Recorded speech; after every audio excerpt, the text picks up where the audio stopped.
Hello, this is Mrs. Hogg. We've had some issues with Google extensions causing trouble for Google Meets and Google Classroom. So if you're having trouble with your Google Meets or Google Classroom opening up, you may try this. Extensions are add-ins used on Google Chrome so you can do extra things, and you should see them right up here.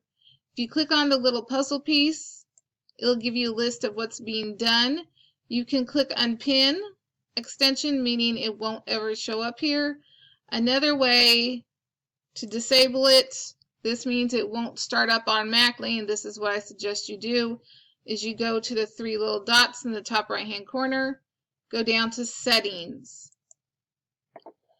Once settings come up, you want to look over on the left where it says extensions.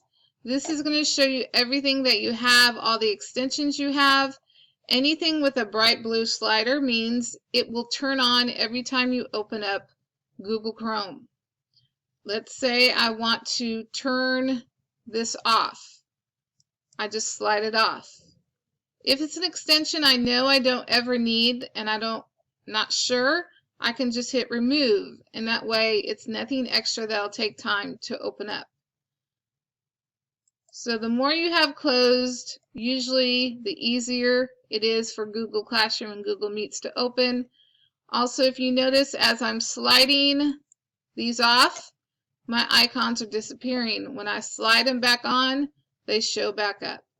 That is how to manage your extensions in Google Chrome.